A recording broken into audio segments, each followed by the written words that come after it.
Attitubers and footers. Well, this was to be expected, right? Yeah, anytime I go out and, yeah, I tend to end up having to be stuck in bed in repair mode for a few days. Rinse and repeat, rinse and repeat. Oh, well.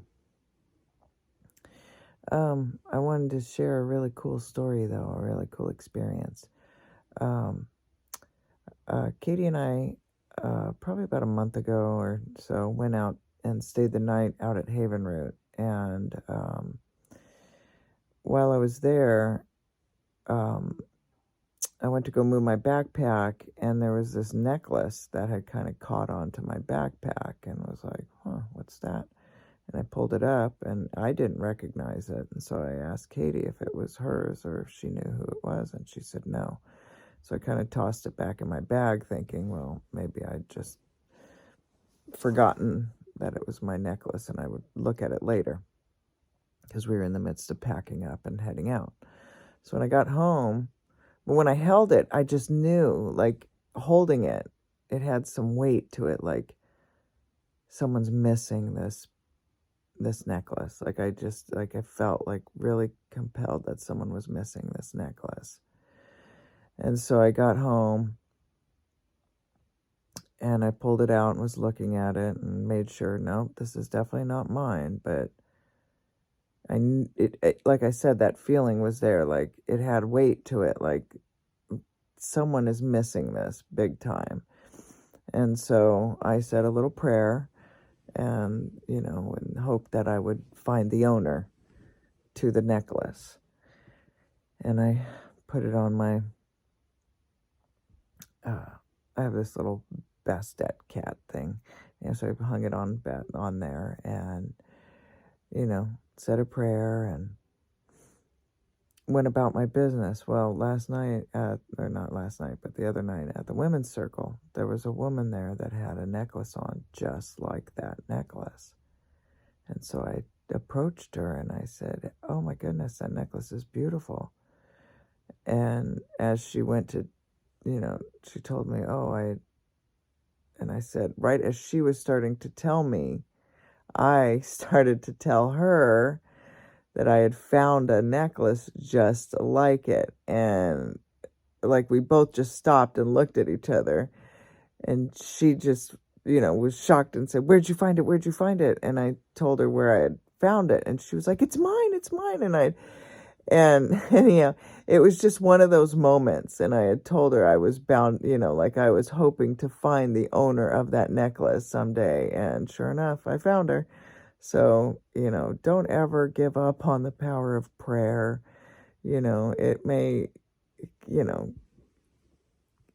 seem silly or, like a worthless kind of prayer to have put out there, but it, she was missing it. And when she told me the story of what that necklace meant to her, and she, like she said, she had bought that other necklace to try and replace the necklace she had lost, and it just wasn't the same. And so it was just one of those things where you just know that that synchronicity was there for a reason. That was through the power of prayer. So, even though I'm stuck in bed a lot and, I deal with a lot of emotions and, the heaviness and the ups and downs of dealing with chronic pain and also dealing with a blood cancer on top of it.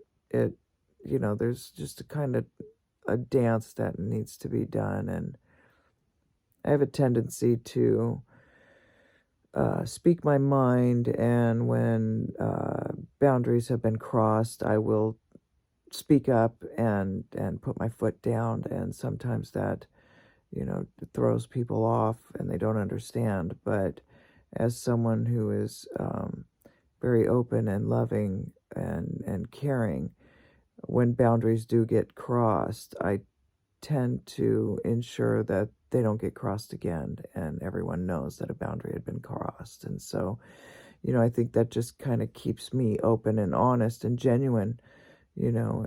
People know where they stand with me at all times. And I'm not one that will ever hold a grudge, and I'm not one that, um, you know, can't get past things. I think forgiveness is powerful, and the beauty in forgiveness is something that should be cherished and honored. And more of us need to trust in forgiveness and actually apply the work that's involved in forgiving someone and being forgiven, and asking, for forgiveness and working through it. It's just, I think we're in a time and a space where, as humans, when we start coming together again, um, we're going to be more connected.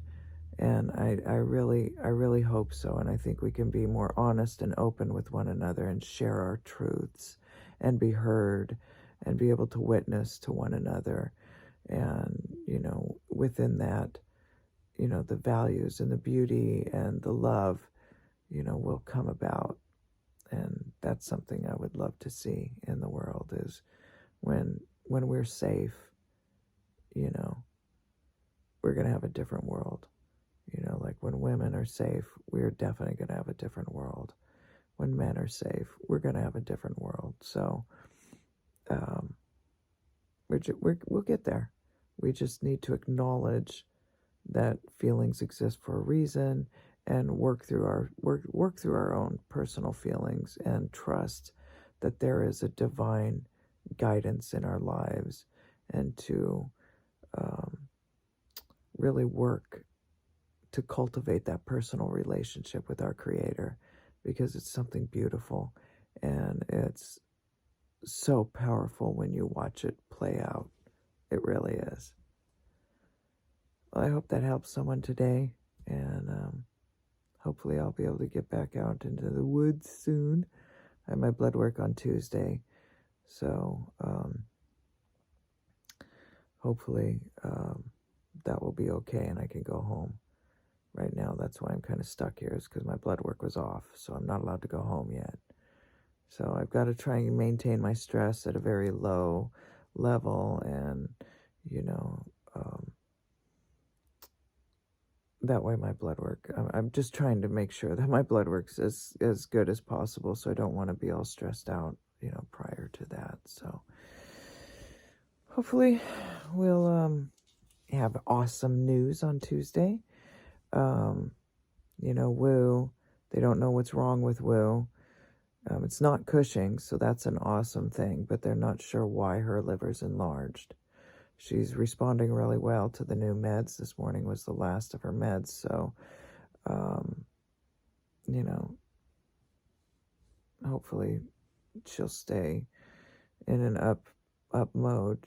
She hasn't been pacing and stuff at night. She did a little bit the other night, but not like it has been. So hopefully that's all well too. So I can't really think of many more updates. Yeah, my son's denying me a graduation walk. There's that. So all the moms out there, you know what I'm saying. It hurts, huh? That's the one thing you want to see, that prideful moment. I just want to see him cross the stage and get his diploma. We worked so hard to get him there. Even through all our trauma and all of that, he maintained his schooling and his grades, and that is impressive. That's an achievement. And so I'm really proud of our son. So, all right, enough babbling. Blah, blah, blah, blah. No. All right. See you, tubers and fitters. Ciao.